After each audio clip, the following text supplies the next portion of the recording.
Okay, so I was going to install Windows 7 on my computer, but then I was reviewing, I added a little bit more memory to my little media center right here. I have it upstairs in my living room, and I was going to upgrade it. And I kind of stopped and said, you know, I realized that I had no network connectivity. Now, the 10-1000 Pro, which was emulating for NAT connection to the internet, I realized that I would run into the same problems with my existing hardware. Hardware's a little bit old now, and likely the manufacturers are going to sunset any support for it. And it's beta, so trying to find drivers, good luck, buddy. And I didn't want to go through that noise. So I thought, you know, I had to get a little real. I'm going to get a little realistic on this. A couple years have passed already, so when this does get released,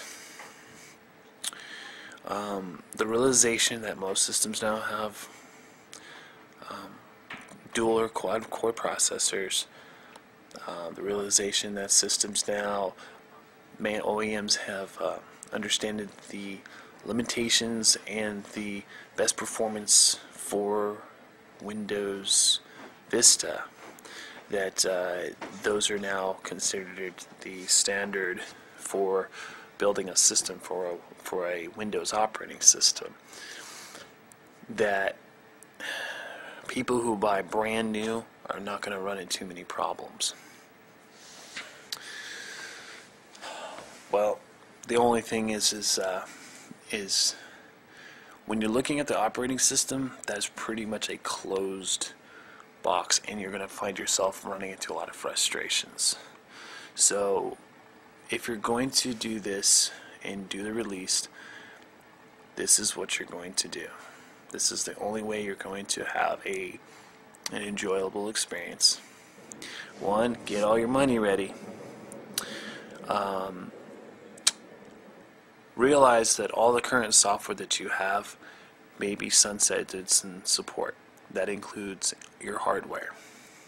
So that nice cool ass video card you bought 6 months ago, that killer ass motherboard you bought that you love so much, that complete system that you just spent money buying on an order catalog so you can enjoy Vista the way that you want it to be. You don't want to deal with the crap. You may have to do it again.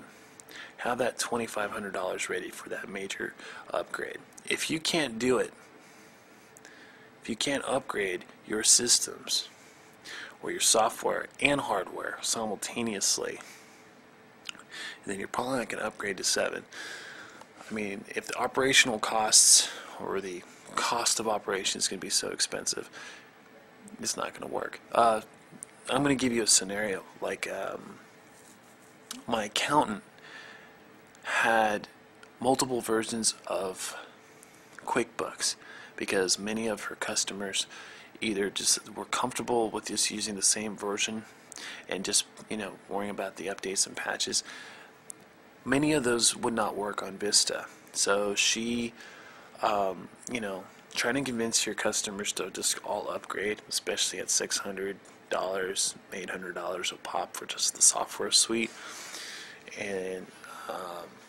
And the thing is that, you know, a business that can't rely on a financial complete stop of their business because it impacts money-wise, likely buying a computer with Windows 7 on it going to be very expensive. That also includes printers, copiers that cost you $1,600, $3,500. Now I'm talking about businesses with, you know, the big multi-function Canon copiers and such. They'll be in a very expensive. That would probably frustrate you if you fully bought out that equipment and didn't lease it out, and find out that they're no longer supported. Thankfully, some of those printers and stuff support basic printing functions, but you may lose maybe other features you had, like emailing documents from the copier to your desktop mailbox through Outlook. Stuff, those little minor things. Another thing is that those who have invested so much money to upgrade and make Vista work for them, your equipment may actually be sunsetted during this release. Alright, are you ready for that? If you can handle it, cool. The one thing that obviously what they've done is they ignored their marketing campaign strategy, which was essentially, I've told you about, they have a whole strategy of offering services to their customers that encompass all the other products that they sell. I mean, that's the smart business strategic way of trying to sell more products. But if your customers aren't buying your stuff, then, well, it's kind of a waste of disk space.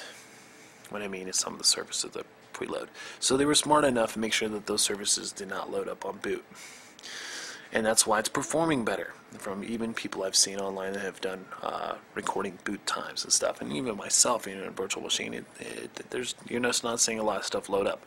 But if you're a person that liked all those features and you start putting them up, well, guess what? It uses this almost identical same amount of memory so far, like Vista.